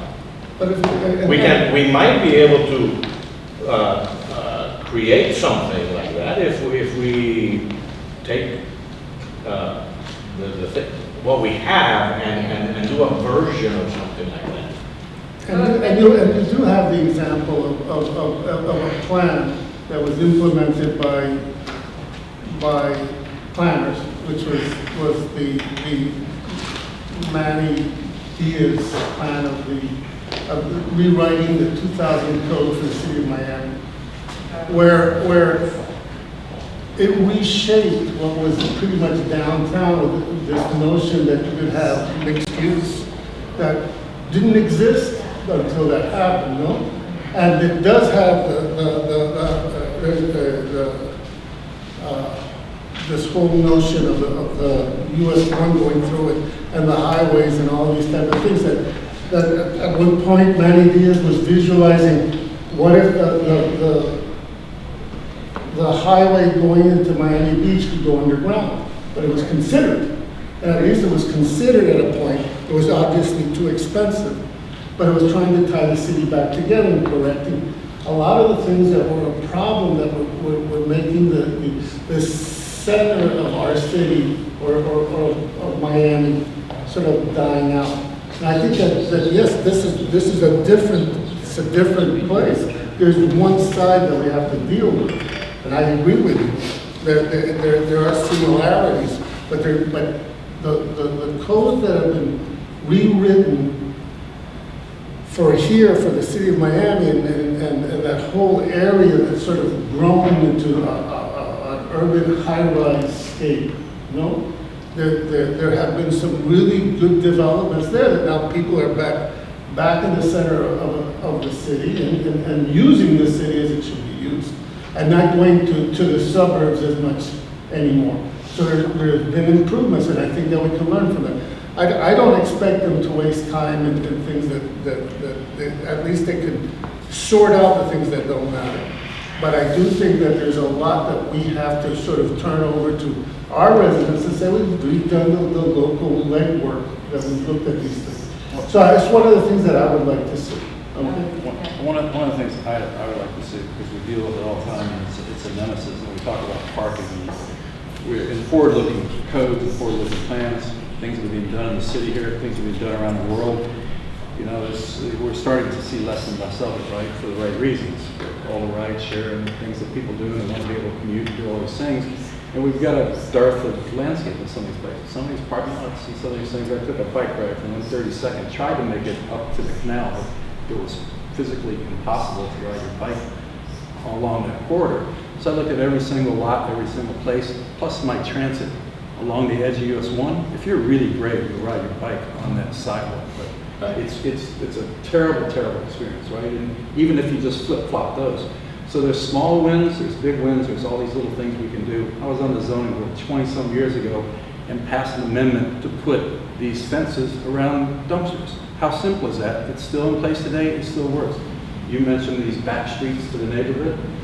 The visual plan to really, really make all these landlords improve those streets would be something, because that faces to the neighborhood. So I look at these things and look at what can be these small wins, and they're going to add up to big wins, and what can we do that's sort of forward-looking, forward-thinking. Because again, if you took one of these lots and said, look, realistically, we're going to need 20% less, not 20% more parking, all of a sudden you can develop a lot more green space, a lot more places to put shade trees and things like that, change the nature of the thing. So I'm somewhat agreeing with you. You've got to tackle things that you can implement, and I think we have to look at the sort of combination of these little wins adding up to something that's big, because it's got to be implementable, it's got to be done, and if it's too grandiose, as you said, we just have a hard time getting executed. So I think the culmination of little wins can be really impactful to the community. For me, I've been thinking about this, and I go to Home Depot all the time in the garden. Is like the area right next to 136. You have the Publix, which is built, and it's not going anywhere. But then you have the Home Depot, And when they're developed, they have an edge. The Publix itself has a hedge. So they put a Polo Tropical, and people have to go through the hedge to get to the Polo Tropical. So if we allow developers to create these pedestrian through the parking lots, at least that people can go from Home Depot and go to the Burger King. I do work that way. Okay. I work from Burger King, through Macy's, through Home Depot, through Publix, and to Office Max. But these are little things that, the Publix is not going anywhere, but that Macy's is just a time bomb ready to just come into something. Who knows? But in regards to a development, because it seems so underutilized, that property. And at some point, especially if this comes into play, I think that's going to be the first thing that's going to explode. If I could real quick, without, I don't mean to interrupt you, but we had a meeting with the owner of Macy's, the representatives of Macy's. And my impression always was that it's a tired property in need of redevelopment. And we got them on the phone because we wanted to find out if it'd be possible to have an interconnection, cross-access easement with Publix. And at the time, Publix was building. And we had the mayor involved and the village manager, and we had the head of FDOT District 6 involved, and we got them on the phone. And Macy's was not interested in talking to us. Their attitude was basically, don't call us, we'll call you. They're not interested. And it was very difficult to get them to cooperate. They were almost hostile on the phone, to be honest. And I was very surprised because we had the mayor, and we had the village manager, and we had the village attorney, and we had FDOT District 6. And I was really surprised by that. There have been offers to buy that property, but it has never sold. And I recently, only in the last few months, found out from a village council member that is a very high volume store, that they sell a lot of furniture, but they sell it to builders and interior designers and people that are building model homes and things like that, interior designers in particular. But they're going to be allowed to be a lot higher density with this station. So it may come into play that it may be more desirable. Yeah, absolutely. But the question is, if you say, okay, the Publix, the sidewalk stops here, and whoever develops, that might be a good pedestrian connection. If it's a bunch of apartments that they come through that connection. Like, is there any way to tie a developer to creating that pedestrian connection, or is it just like whatever they do? It does require a cross-access connection to be provided at the time of redevelopment. So because like from the Dixie Belle to the Daily Bread, you have the hedge, and there's no way to cut through. You have to go on the US1, walk the little sidewalk, and then come through the other side. We don't have any interplay between the lots. So the way the village council addressed that, and there might be other alternatives, but they implemented a requirement a few years ago that upon redevelopment of a property, the owner of the property has to provide a stub out connection to the adjoining property, has to notify the property owner, give them an opportunity to participate, and they have to actually construct it, but it doesn't get connected until this other developer reconfigures and redevelops his lot to connect. Okay, so it is. And so we have a couple of instances where cross-access connections have been provided, but when you're waiting for the redevelopment of property to occur, it takes time. Okay. There might be a faster way to speed that up. But those are little things, just connecting from one parking lot to another. It's such a simple thing, but it would change.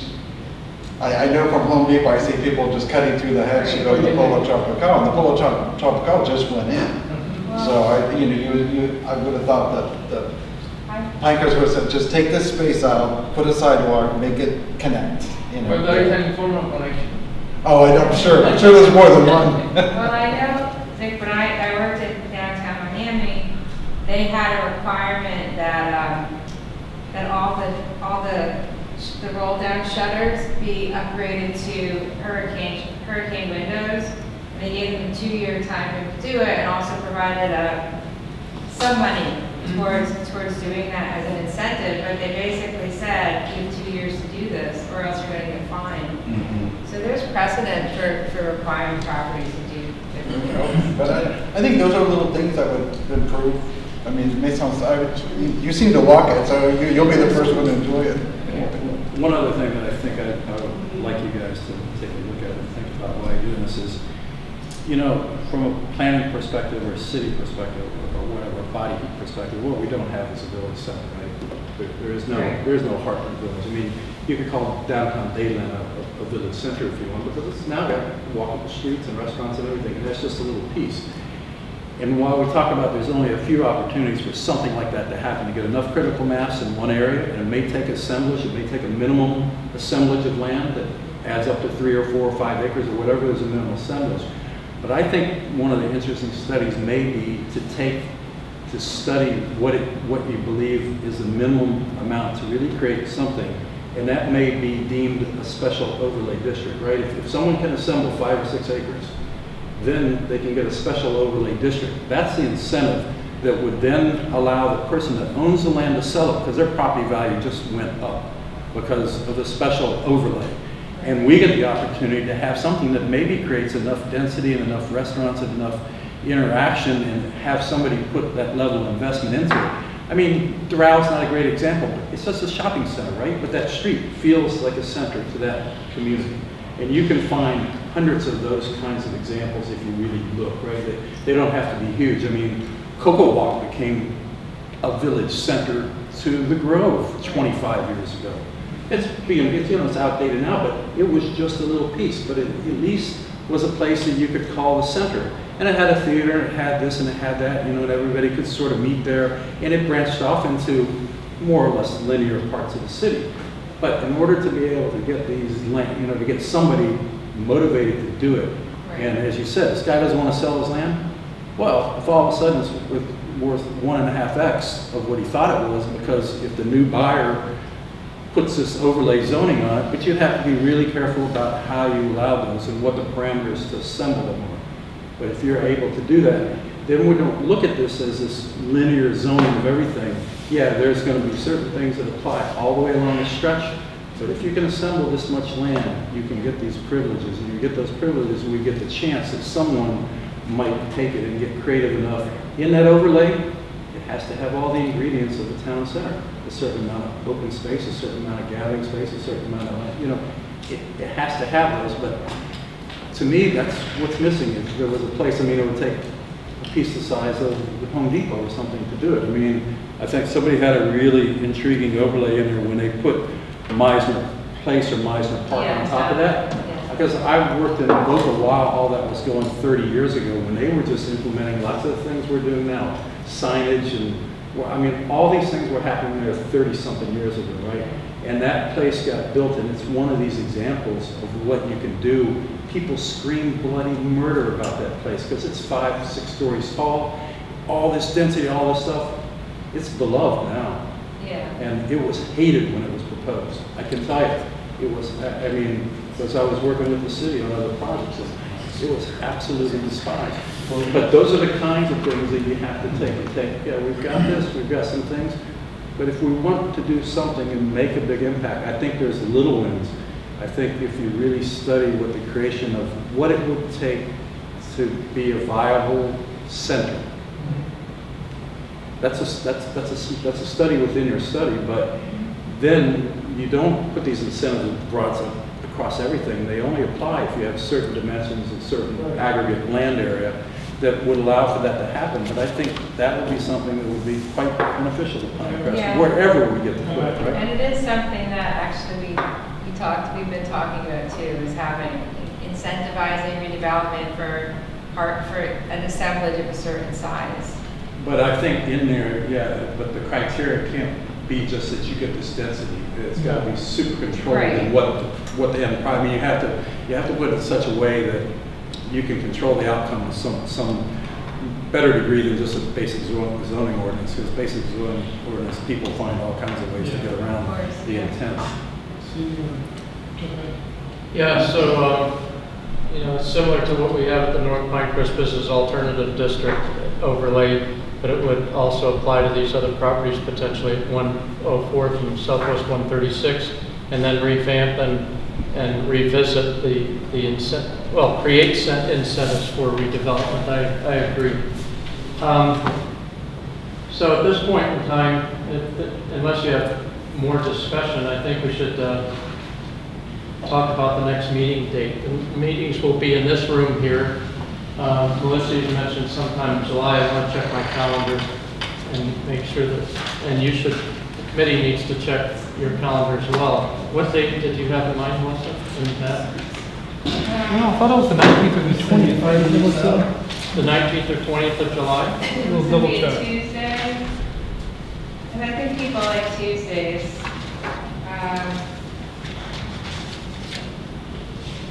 Yeah, Yeah, I think I'm available then. I mean, we can tentatively schedule it for July 19th if it's all right with you guys. Yeah, I'm not available at the time there after July 4th. But I'm available the 19th. I mean, one of the other things we had talked about was if not everybody's available to participate online, I don't know how easy that is to do a hybrid, but the next meeting would be the beginning of the design discussion, would be the presentation. So if you're not able to participate, because you're not here, we could also have. So it would only be that week, the 7th through the 10th, but I am Oh, the 7th through the 10th. We would the prefer not to 19th have is totally Zoom. fine. I just, for the record, we prefer not to have Zoom meetings if it's possible not to have that. I mean, we like to attend in person, and I think it's much more effective communication. But I think that you guys, is the date July 19th? Yes. Are you available then? And you guys are available? Is everyone good with 5:30 or we don't want to? 5:30 is perfect. Yes. Is 5:30 a good 5:30 time? is fine. Okay. July 19th? We like dinner and wine the next meeting. Okay. Anything in particular on the menu? Steak. And it will be here. It will be here, yeah. That's not a bad idea, actually. Maybe we can bring some refreshments. Yes, that'll give us 4 weeks to do our work, and then you all have our Yeah, and then they'll give us time to go information. through all of it. Yeah, and that way, if you have ideas, you can send them. You know, as I'm sure when you leave the meetings and you're home, you come up with more questions and more thoughts, and you can always send them to us via And email. just for the record, anytime you do send out an email, if you could make sure that we're copied, myself, that information is all put into the record of the meeting, it's given to the clerk, and that's forwarded to the village council, it's a part of the public record. And it would be nice if we can send a question to them, we copy you, and her response goes to all of us. I don't know if you can do that. No, you It can't. should be, that should be it, It- because you why can't- it's you in the can't do record and that, so everything, you'll we have understand. no idea. No, I understand, but there's the public records law, that it's absolutely essential that we abide by that until advised Ah, otherwise. so- And so you'll notice when I sent out an email, I don't know if I violated this or not, but I sent it to you individually so that there is an opportunity to respond to all, and now all of a sudden, your response goes to them, and their response goes back to you, and you're communicating outside of the sunshine. Okay, no problem. I have just one question, Melissa, in regards to this study back then Yes. and now, when you come back with your work, you'll be giving examples of, for example, a mixed-use community versus office, that sort of thing, or how would, So, what do we expect? right, so the scope of work, I don't know if they have a copy of the scope of work, but it's going to document the findings. So we're looking at all of the studies that have been published. So we start with the vision plan, and we look at all the things that have come after before that are related. We're looking at all of the information about the South Corridor, TPO, the design concepts. We're looking at the land use, we're looking at the zoning, we're looking at the zoning for the North Pinecrest Business Alternative Districts. We're looking at how the zoning relates to the Pinecrest Parkway Vision Plan updates. We're looking at everything in existence. Then we're going to look at the population, all the data that I told you was part of the South Corridor study that's relevant. we're gonna look at the economic development study again. So all of this information, we will have read, and then kind of pull out the important points that relate to this process. On top of that, we'll be doing the case study assessment, so we'll look at other examples. We're also going to do, as part of the site visits, we're going to be taking photographs and sort of understanding the opportunities. And so when we make the presentation, it's going to have all the sort of the conclusions of what we found, the case studies, and how they relate, what the good and the bad. And then we're also gonna look at diagrams of the parkway and the stations. We're gonna start to mark them up so that we can start understanding how the information that we collected, the data we collected, informs the process, the design process. So we can put together a matrix like you're suggesting of different case studies and kind of comparing the FARs and the height and the density and the mix of uses and all the elements that make it interesting and the incentives, which I think is really important.